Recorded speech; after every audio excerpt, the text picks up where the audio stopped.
But I would imagine back then, like those cars were all tin and they just radiated heat. You had giant radiators basically right at your hips. Couldn't with those tell you cars. how hot it was. I just know that it had to be above 100, easy.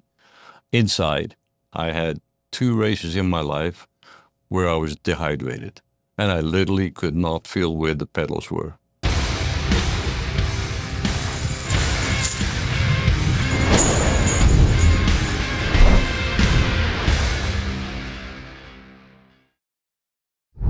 Hey, Good to Paul. see you, my friend.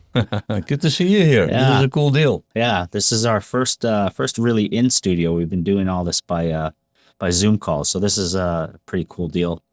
Yeah, I like the fact that we're here together in a room. We're actually doing this face to face, rather than a Zoom call. Let's talk about your career. I mean, you've won the three out of the 4 majors in America. Yeah. 2-time Indy 500 champion, 12 hours of Sebring champion, and the 24 hours of Daytona, but never raced a stock car, huh? I never did. The only thing I did was IROC. Yeah. And I have to be honest, I wasn't very good at it, especially on the big tracks. We drove mainly on the big tracks, Michigan, Indy, Talladega, Daytona. And the drafting, if you're new to that and you don't have experience, you get your butt kicked, and that's what happened, because those guys are really good at it. Yeah. But I mean, you got three out of the 4. Yeah, there's not many guys that can claim that. I mean, I don't. Maybe Mario win? Has he won all 4? Yeah, I think Mario did, and he won the Daytona 500 as well, Mario. And then, of course, he won Formula 1 championship. So yeah, I think Tony Stewart doesn't have it. Maybe Montoya has it. Montoya, I think so. Yeah, he won the Daytona 24, but I don't think he won the 12 hours Sebring. But he won Indy. But I love. Yeah, there's not many guys that have won those all 4, let alone 3. Elio, maybe. Yeah. He might have won the 2 long distance races, but I loved the sports cars back then. So I was already, the moment that I got to the States, always looking, how can I get into, Group C or IMSA, GTP, because I just loved that series. Yeah. And I love the fact that in the beginning of the year, after you hadn't been in the car for like 3-4 months, now you got, 7, if you had a good race going, you had 7 to 8 hours behind the wheel. Yeah, it was a good tune-up. Yeah. And back then you only ran, guys run 4 drivers now, and typically back then guys ran 3. So you'd get a lot of time, a lot of practice, and a lot of time in the car to get ready for the IndyCar season. Exactly, get fit again. And the first time I did Daytona was with Foyt and Danny Sullivan. And Preston Henn, he owned the car. Is it a Porsche? A Porsche 962. And he drove a little bit, Preston. But Foyt and Danny and I did most of the driving, and that was a great experience. Very physical, because the steering was so heavy on this thing. The seat must have been big for Foyt too, compared to you, because you were pretty thin compared to Foyt. And he wasn't that. I have to say, he wasn't that big. He's very broad in the shoulders. Yeah. But by the hips, he wasn't that much wider. Yeah. But the one thing that I remember so well about that race is that we were leading a bunch. And I couldn't really sleep because we had this little dingy caravan and the noise. Loud, and I always kept looking out the window. Yeah, we're still in P1 and we're doing good. And anyway, but what really is etched in my brain was how fit Foyt was. Really? I don't think Foyt ever has seen a gym in his whole life, but the man is just born strong. You know what I mean? He's got that physical strength that came naturally, and I think Mario Andretti is another guy who had that, because I don't think Mario ever went to the gym either. But Foyt was putting in a lot of laps and a lot of time in the heat, and it was humid. Well, those cars back in those days, super hot. Like back then, there was no cool suits. No. There was no air conditioning like the guys have now. Everybody's got cool suits, helmet blowers, air conditioning in the car, and they're still complaining it's hot. But I would imagine back then, like those cars were all tin, and they just radiated heat. You had giant radiators basically right at your hips. Couldn't tell you how hot it was. I just know that it had to be above 100, easy, inside. And then you had some of these air ducts that they put in the side, small little door windows. that blew some air, but it didn't do much. And those were the most physical races, especially Sebring in '89. I can't believe how hot that race was. Yeah, just hot, humid. scorching hot. Yeah. Yeah. I don't know. I mean, I guess I worked out enough to be able to deal with it. I don't know if you ever had it, but I had 2 races in my life where I was dehydrated, and I literally could not feel where the pedals were. This podcast is brought to you by Racer and Racer.com, the leading motorsports news and information source in North America. With special thanks to trusted silver and gold trading partner and studio sponsor ITM Trading and Scottsdale-based Apex Motor Club. I'm a member there. It's a membership-only private track racing community right here in Phoenix. If you want to go racing, that's the place to be. Yeah, I mean, I've had it after the race where I'd be hustling to get to the airport and get on a plane, and then you'd be sitting on the plane, and I'd be sitting there relaxing on the plane, and my hands would go just cramp up. My forearms would tighten up, and my hands would lock up. So I was dehydrated, but not to the point where I was ready to pass out or anything. I had it in the race in Cleveland, and literally the last 10 laps of that race were the pace went down like crazy. You wouldn't believe it. But anyway, it was an aspect of racing. You don't see guys do that anymore. It doesn't happen anymore because, I mean, admittedly so, you probably train harder now than what you did when you were racing. Well, I do. I do train harder now than I did when I was racing. But when I was racing, when I first met you in the early 90s, when I signed with Penske, I was literally in the car testing 3 to 4 days a week, probably 280 days a year with Penske. Really? That's when I moved here to Phoenix. When I first met you, I was either at Firebird or I was at PIR. And if I wasn't there, I was at Sebring or I was at Michigan or I was at Nazareth every single week. Wow. Every week. I never knew that you tested that much. Yes. I was in the car at least 2 to 3 days a week. Well, then you don't have to work out. I mean, then you're working on. Then you're doing exactly what you need to do. Yeah. Then when I started driving in '91, once 92 came and Rick got hurt, and I filled in for him, I was testing that much and racing on the weekends. So we would literally go to a race like Mid-Ohio. I remember one time we went to Mid-Ohio, and I raced at Mid-Ohio, and then we tested for 3 days at Mid-Ohio in the middle of the summer. And that's a tough place. Yeah, tough, and you're already beat up from doing the race. And then we went to the next race at Elkhart Lake. Well, that was a privilege for you because, believe me, 1990. I remember I tested 1 half day. Yeah. Besides just driving the practice sessions, but a separate test, 1 half day. In '91, I can remember maybe 6 days. Yeah.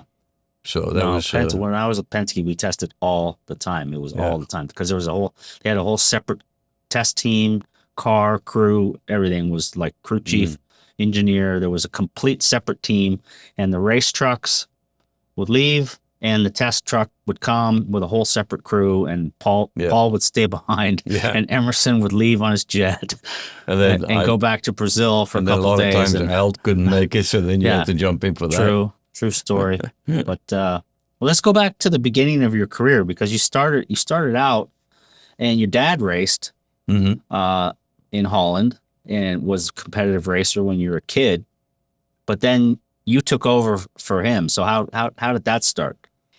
Well, I was always with my dad going to his races and always being around that scene, and I never thought that I really wanted a race. It never really came up in my mind. It just kind of happened to be that I was helping him at this racing driving school at Zandvoort, our local track. Yeah.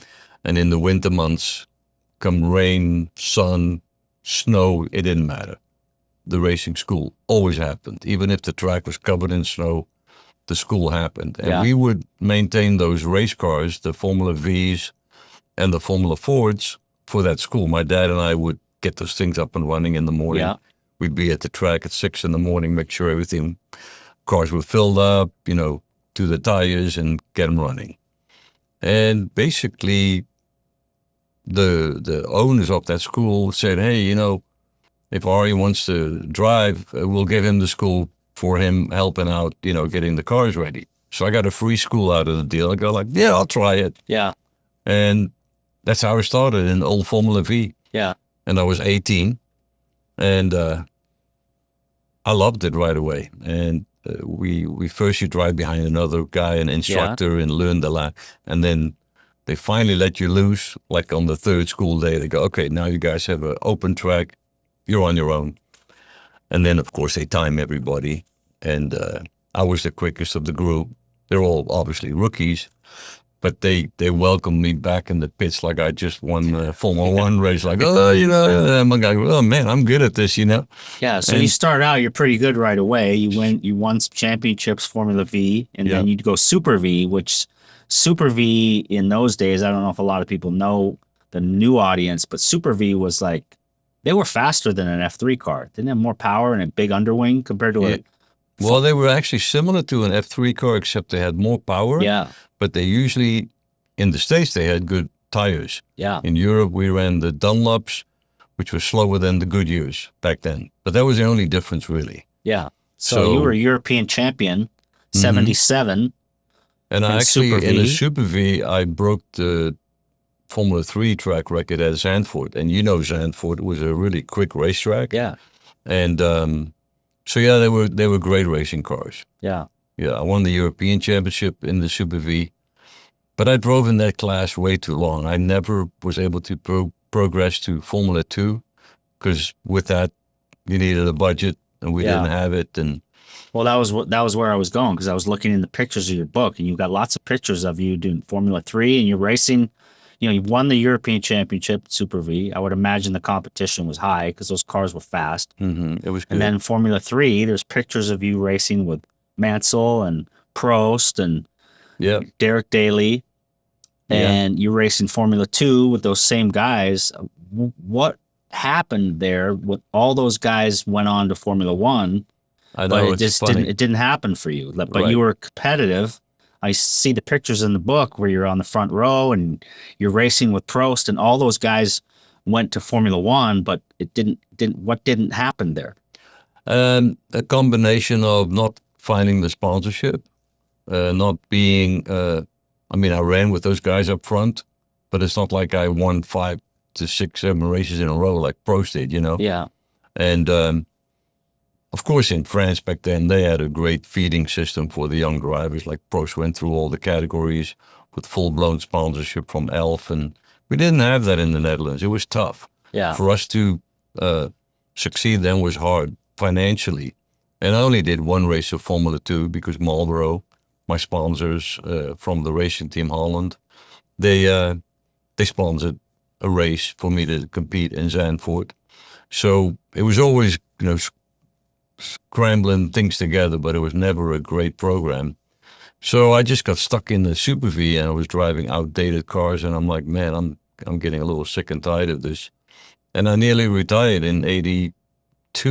Yeah. I was basically done, and then I got a call from a Super V team in the States. Hey, do you want to drive our car? And Super V then was big in America. I don't know if it was kind of tapering off because I thought I didn't know that Super V ran in Europe, but I knew it was very big in America. It was like a big class in SCCA. Yeah, and it ran, I think, through maybe 87, 88. But up until that point, they actually called a mini. At one point, it was a mini Indy USAC series because a lot of guys came out of Super Vs and went to IndyCar, which I thought was a big step. A huge step. I was just going to say that's a big jump. They should have had something in the middle. You guys would race at all the big tracks. You would race at Mid-Ohio and you would race at Elkhart. You kind of tagged along with IndyCar in those days because I remember when I started racing in Indy Lights, Super V was still around in '88, and you raced on the ovals, Nazareth, IRP, Phoenix, Milwaukee. So it was kind of a tag along series. It was, but they didn't have Indy Lights then. It was kind of Super V, and then the jump to IndyCar was 250 horsepower to 700 horsepower. That's a huge jump. And when Lights came, that was a way better progression than just the Super V and then straight into IndyCars. But a lot of guys did it. A lot of guys succeeded. Michael Andretti, actually, he won the Super V championship, I think he then won the Atlantic Championship, and then he went to IndyCar.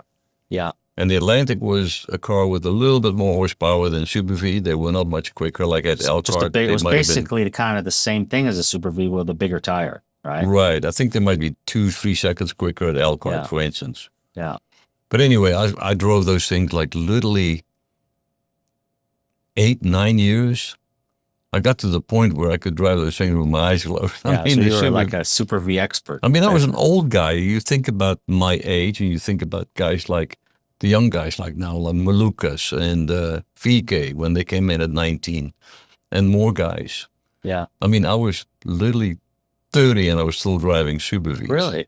And I got to IndyCar and I was 31 years old. Really? I didn't realize I just stuck around. I wasn't going to give up because I didn't really have, I always say like, well, they can call it perseverance or they can just call it being stubborn because I really didn't have any other career to fall back on.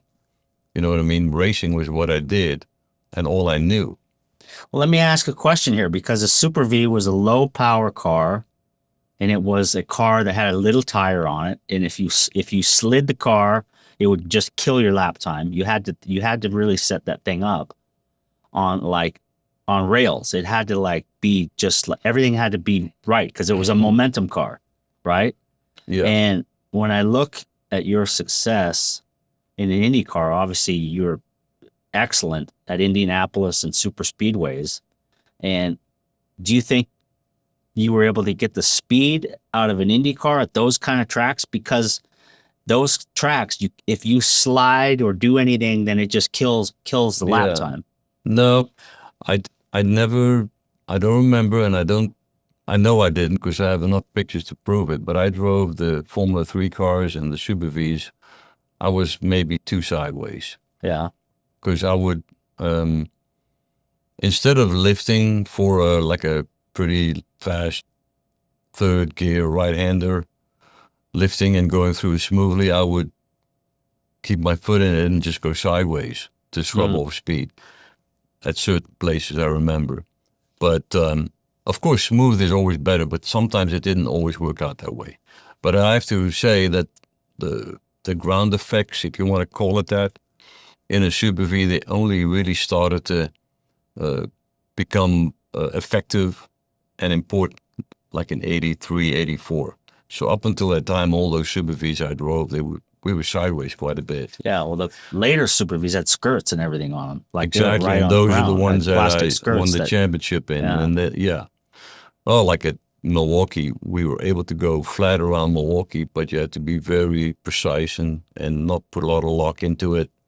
Well, that's what you do at Indy, right? Yeah, so exactly. What was it that made you so quick at Indy? Maybe fear in the beginning. Yeah. Because in the beginning, I thought it was pretty daunting, but I realized quickly during the race in 85, I had been really conservative that whole month. And once I got going into a rhythm in the race and the car felt really good, it just clicked and I go like, oh, okay, so this is what it's about. Because I was doing really good laps, smooth.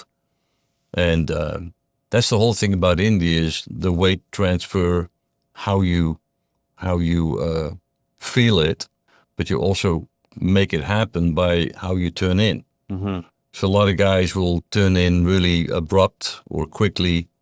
And I always thought delaying the turn in was the way to go, to slowly have the weight transfer rather than make a quick turn in. And I figured that out really quick. And then I just kind of perfected it because I wasn't good at the speedway right away.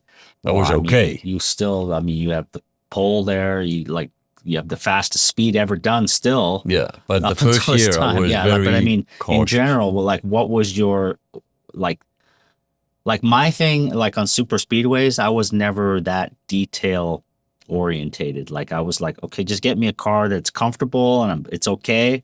And I'll do the rest with it. Mm-hmm. But it's like to really, really get the pole, like Rick Mears or you, all the tiny little fine details of every tiny little shock change and every half a turn of front wing, and lower the car, half a flat of ride height. Yeah, half a all flat. those tiny little changes. I was just like, whatever, just get me close, and I'll qualify, and then in the race I'll do my thing. But I was never that good of a qualifier at super speedways because I wasn't that detail orientated. But to go really quick at Indy, you have to be hypersensitive to like all the tiny little details on the car.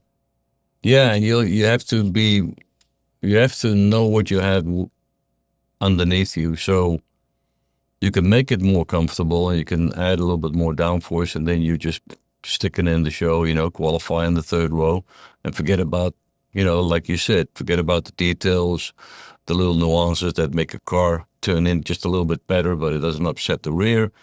And you make all these little changes. And I always thought that was awesome. I just loved the fact, like, I remember one time I told my engineer, Tim Wardrop, and he was a fantastic engineer.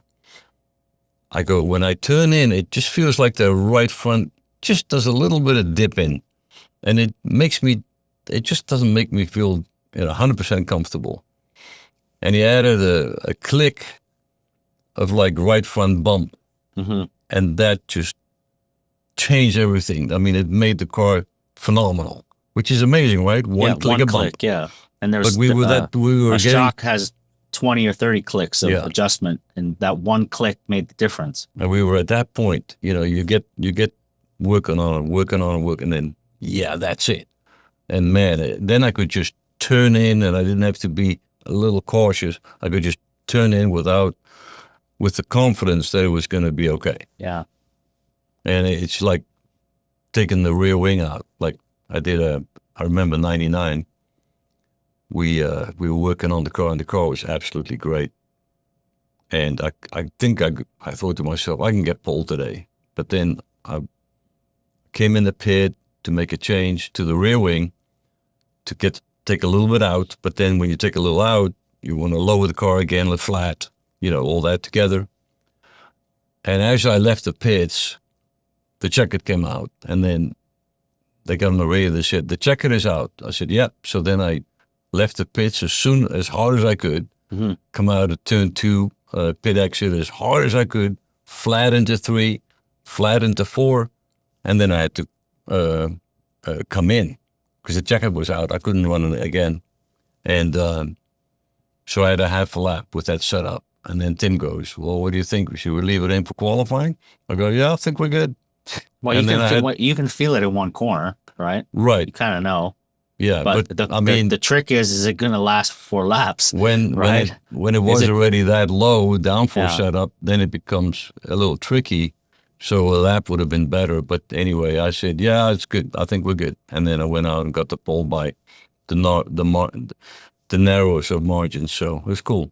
So when you did the qualifying speed record that still holds today, the 236, was that on the edge, or just comfortable?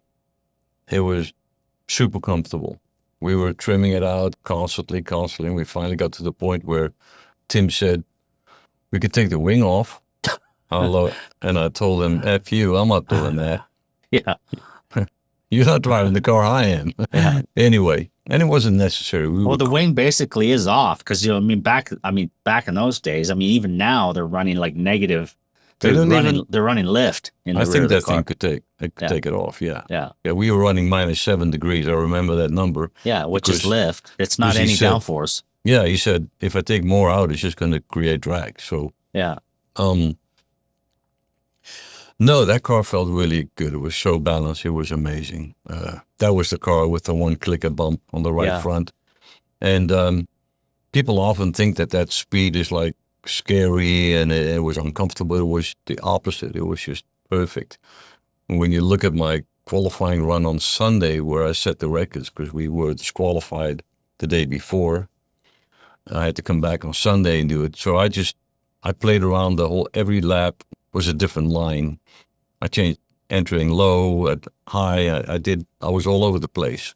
And the car could pretty much run everywhere. You would just do what you wanted. And I kept going quicker during the run. But to give you an idea, the year after I had the pole with 2:18. The year before, I ran a 2:37 lap. So almost 10 miles an hour difference, yet slower. Yet that car was way harder to drive. That car never felt right. Well, I never liked those IRL cars. I was never a fan of those in the those beginning. Cars. Yeah, they were like not You good always looking. felt the rear was going to come around on you. Yeah, well, they were big, heavy cars, high center, big motor in the back that was really high in the car. I mean, you drove the cars that in their pinnacle of speed, right?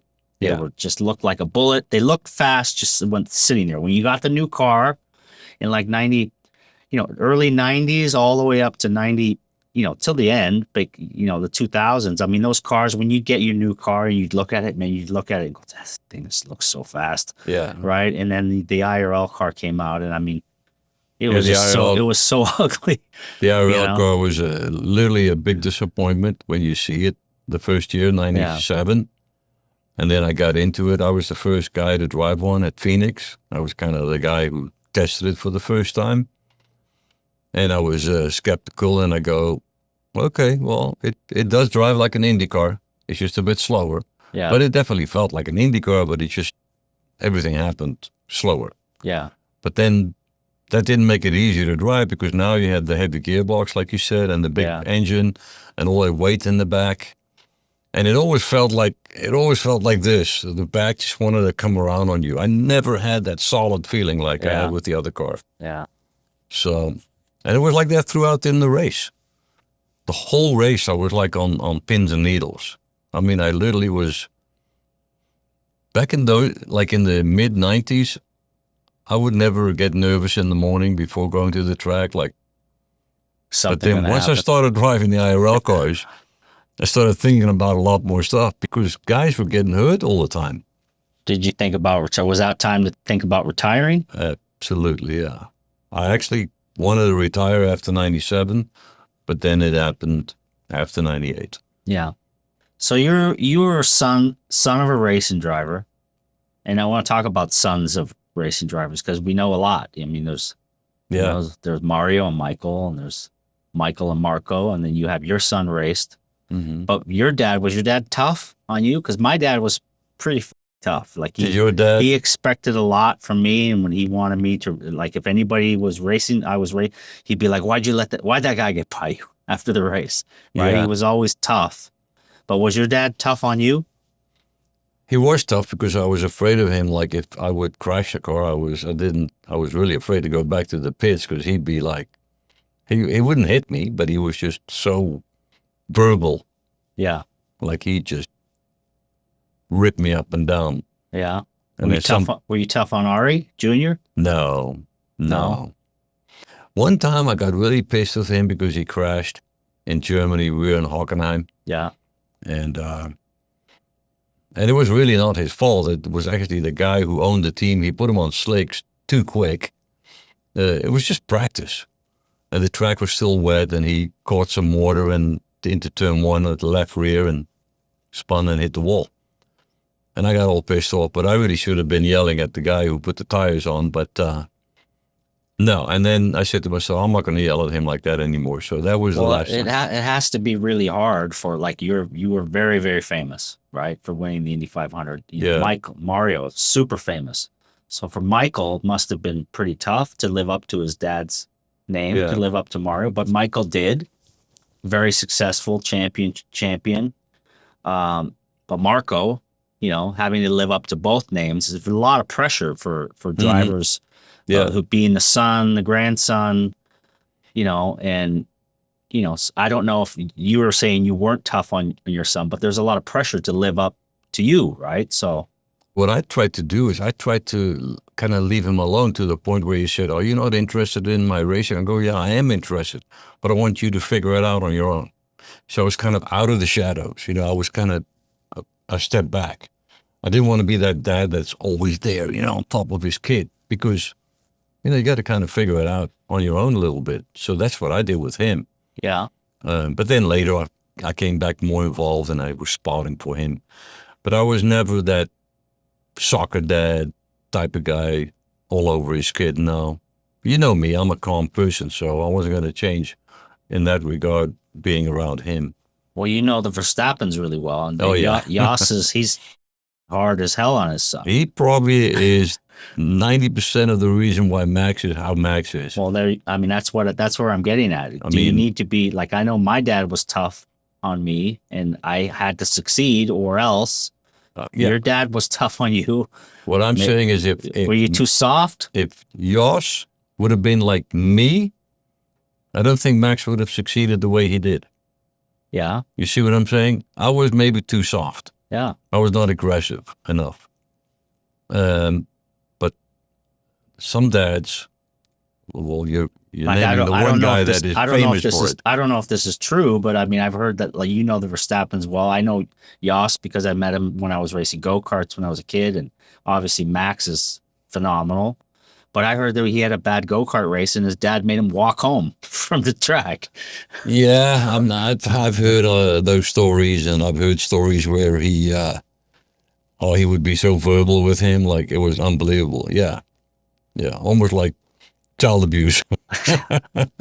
But hey, it made Max what he is. Next level kind of driver, but also mental. Yeah, what makes him so good? Like, why is he so much better than anybody that gets in the same car as him? I mean, you look at, I was watching the Brazilian race on Netflix, and there's the radio communication, and then you hear Lando on the radio, and then you hear Max. And it's like you're listening to a 12-year-old Lando, and you're listening to a 30-year-old veteran, Max. So calm, so calculated. Like, yeah, I can last another 5 minutes in this weather, you know? And Lando is saying, oh, we're all going to die or something like that, you know? Yeah. Yeah, it's crazy how mentally strong he is. The crazy part to me when I hear some of the radio transmissions from Max, is just like when something happens, like, just to give you an example, like when Lando put his wheels in the grass at Japan coming out of the pits, like within a half a second, Max was on the radio saying he put himself in the grass. Like his awareness, his situational awareness of what's going on, front, back, you know, the car he's knows everything that's going on. I mean, he immediately saw that Lando was out of his pit box before the start of the race, out of his grid box before it went green. Yeah, when you should be concentrating on your own grid box and watching the lights, and he's noticing that the guy over here is not in position. He can do so much at the same time. He's so multitask kind of guy and I think it stems from all the racing he did as a kid in go-karting, but then the sim racing, that helps him a lot too in that, you know, like he was following Lando somewhere and he said he didn't slow down enough when there was a yellow out, and Lando got a penalty for that. Yeah. But he just sees it, the whole picture, he's got it in 1 nanosecond. Yeah. Yeah. He's an amazing talent. And on top of that, he's a nice guy. To me, he is.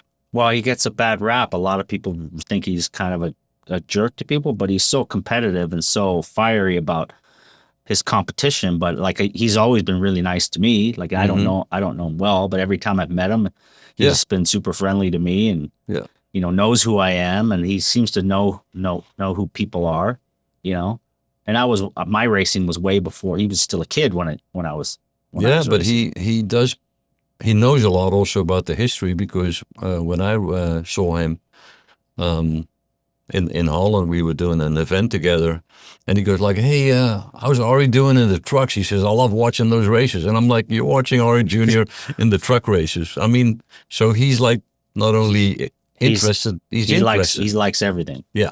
I'm sure he watches IndyCar races when he can, or even NASCAR probably. Anything, yeah.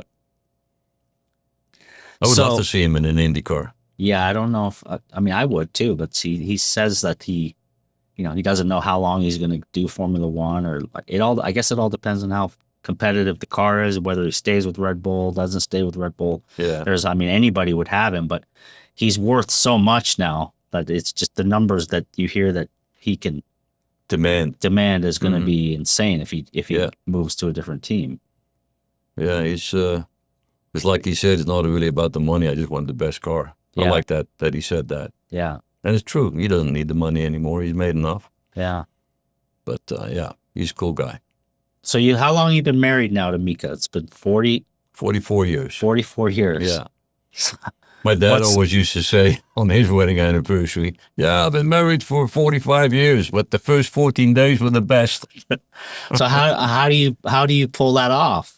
Because what's the secret? Because I'm not very good at keeping marriages together. Because as a racing driver, You just got married, right? I know, but you didn't have a big party, right? No, it's just the two of you. You know how it is when you're a race driver. It's like it's all about you, and you have to be very self-centered, and you have to. It's like the whole life, the whole thing revolves around you and what you want to do, where you want to go, when you want a vacation.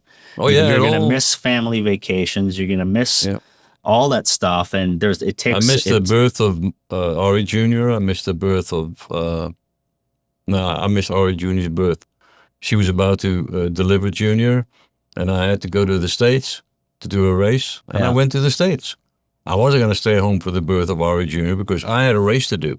Yeah, that's how we rolled, and I think guys roll like that now too. If you have a contract, you got to go race, right? No matter what. Well, not a lot of women in this day and age put up with that. So, like, how do you keep it together?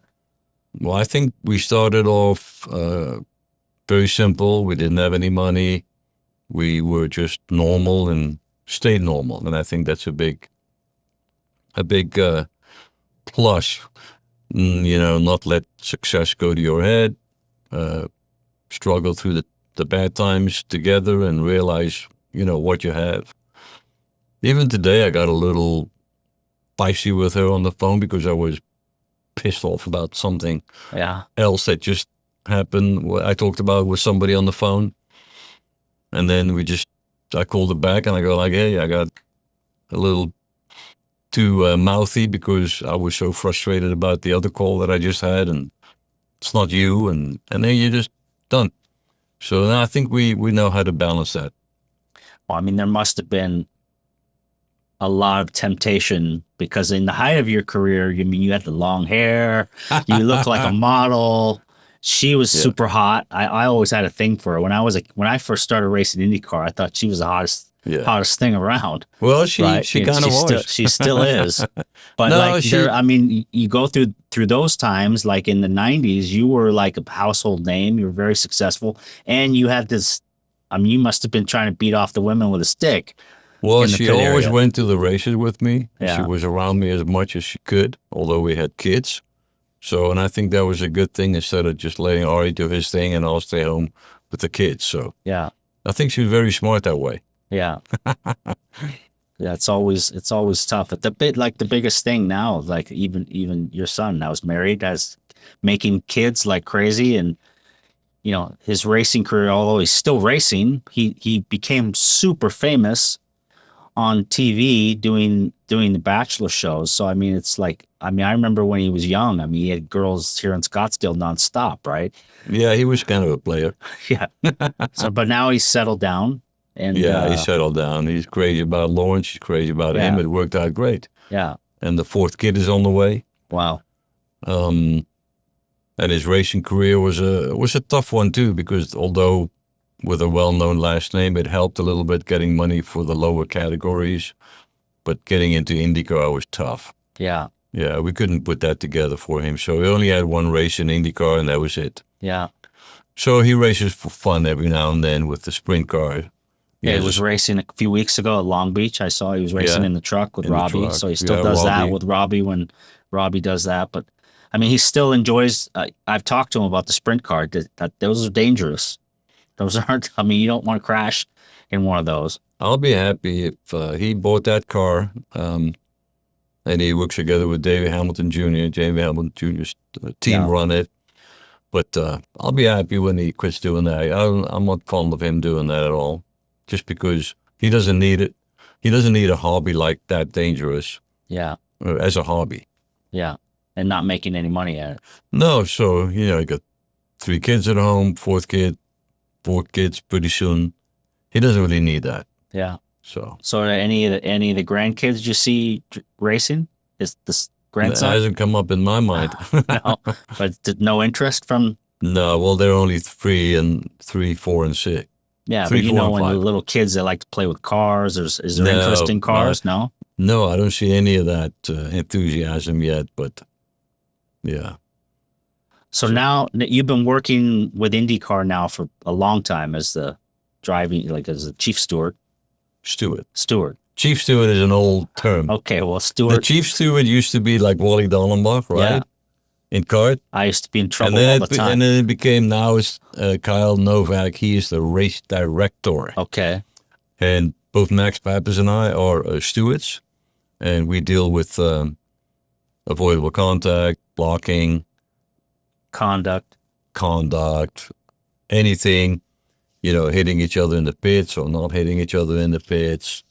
Uh, Qualifying interference is a big one, but Yeah, they've gotten really good at that, the guys and the teams, making sure the gaps are big enough to where they don't get in each other's way. But every now and then they still get too close. And there's a lot of moving parts, but Max and I we've done this now. This is our 10th year together. guys ever disagree on a call? Yeah, we've disagreed on calls, and it might be in these 10 years, might have happened like 5, 6 times. And then when Jay Fry was here, he would be the tiebreaker. Yeah, He would go, no penalty, or yeah, penalty. yeah. So it rarely happens. But now Kyle Novak, he's the one now who will break the tie if Max and I don't agree. So what do you see the big difference between the drivers, the young drivers now that you see in IndyCar versus when you came into IndyCar and you were racing against Mario and Andretti and Sneva and these guys that, I mean, when when I started in IndyCars, I mean, I was very, very fearful of like not upsetting Mario or AJ or any of the big old guys. But right away I kind of, because of my dad, I got, like I had to like stand my ground. Like my dad pointed out to me right away, like these two guys are the guys that you need to beat. It's Michael and Al, because they're closer to you in age. These other guys are going to be gone soon, right? Yeah, So, but I see the kids now that come up because of the come in relentless. They come in relentless. Like I don't know if it's because of the simulators or what it is, but they come in right away, and so like they come in hot. They come in relentless. They have respect, but not always on the track. I mean, I see them interact with like Scott Dixon. He's been around, and Power's been around, and then the younger guys, they'll be friendly with each other in the paddock and this and that. But on the track, man, they don't hold back. Yeah. I don't know. It's fighting for your position within the community, within the paddock, has always been a big deal.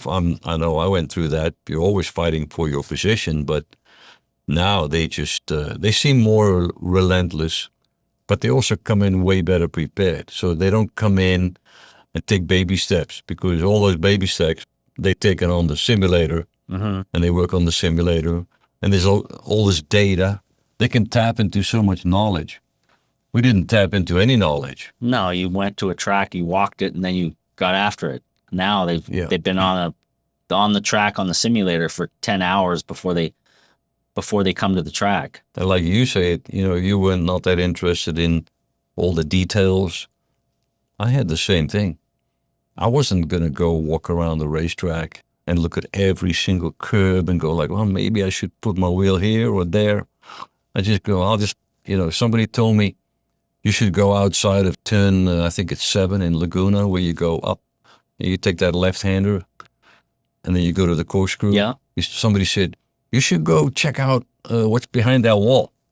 I don't want to. I go, I don't want to see what's behind the wall. Yeah. If I ever hit it and I end up over it, that's it, but I don't want to see it. Yeah. No, they are so fortunate now. They got all this data. Where's the adventure? Yeah. They don't go to a track and go like, okay, I've never been here before. I'm going to take my rental car around maybe 5 laps and kind of get an idea of where I'm going. I'll watch it on TV, and now I'm going to drive it. Yeah. Those days are long gone. Like the Nürburgring was one of those tracks. Yeah. The Nürburgring, you literally had to do like 5 races before you actually knew. Before you could figure it out. Exactly where to go. And that's how I did it. Yeah. I never took a rental car around. I learned it by doing races. And then once I knew it, it was the best racetrack ever. The most challenging, unbelievable racetrack. But now a new guy will show up there in a Porsche GT3 car, and he knows exactly where to go because he's done hundreds of laps on the simulator. He's done an endurance race on the simulator, a 24-hour race already with a couple of his buddies. But like you said, it does take the kind of like, the excitement of learning something or the challenge of scaring yourself out. Yeah. It's kind of like dating. Because now these dudes, they're all online looking for a next girlfriend. We actually have to go to a bar and find one. Yeah, back in the 70s. The problem now is when you meet the girl at the bar that you met online, they usually don't look like they look online. Was that your high school? Was that your college picture? Right. Oh boy, I cannot imagine. They're usually 30 pounds heavier than what they put in their profile picture. Anyway, back then the chase was way more fun than it is now. Yeah. Well, that's kind of the chase on the racetrack. The chase to explore. There's no more exploring on a racetrack. Raining. Yeah, it's different times now. Like like can the kids with a lot of talent without the rich dad make it anymore? Without talent, well, there's a couple of rich guys that are driving in Formula One, and some have gone, and some have come and gone. That were from wealthy parents or wealthy backgrounds, and they didn't make it. But for instance, Lance Stroll, he's still in there because, his dad wants him to be in there. Yeah. But would he be there without his dad? Would he be there if he was under the guidance of Marco? Probably not. Yeah. Yeah, Marco. Yeah, Marco, he's old school tough guy. Yeah. And a lot of guys, a lot of people don't like it because it's not our era right now. That's not about what humanity is about, being that tough and that straightforward. Yeah. That's where I think Max gets a lot of he gets a lot of bad, not press, but from the fans maybe, because he's so direct. Yeah, I mean, he's already gotten in trouble. Like, he can't speak. He feels like he can't speak anymore because if he says what he feels, then he's going to get a fine, right? Because he speaks straight and he uses swear words to do that, probably because he learned from his dad. But now they want to fine you 20,000 euros if you say the F word in a press conference. And he can afford it. But it's too bad because I think, drivers like yourself, drivers like Voigt, Tony Stewart, they spoke their mind. Yeah. And they were loved for it. They have you get these guys that are all political and all politically correct right now. I wanted to post a picture, somebody sent me a picture of me flipping off somebody, and from the in-car camera, you can see my hand up in the air, and I'm flipping off the guy, and then somebody said, "Oh, you can't post that." I go like, "Oh, I guess not. I can't post that anymore." I don't think it's even in my book. It should have been a spread in my book, actually. Well, I remember when I first moved to town here, and you've been a great friend since I moved here in '93. And I can remember the day that I was moving. I bought a house here, and I was moving in, and you came over I think you were in a Ferrari Testarossa. You had the long hair. You were driving the Domino's pizza car, and I'm like, I'm going to be that guy when I grow up, because I was like 22 or 3 years old, and like you were like a star, and you already won the Indy 500, and I was like, that's what I want to roll like. That's when you had the go-kart in the back of the house, and that garage around the corner. You had to walk around the back. Yeah. Yeah. That was 93, you think? Yeah. Yeah. Was when I didn't drive for Domino's then. I was driving for Target, actually. Yeah. For Chip. Well, it was good to have you on. Yeah, it was great. Yeah. We could sit here for hours. I know. Mean, we have so much history together going back. All right. Good stuff.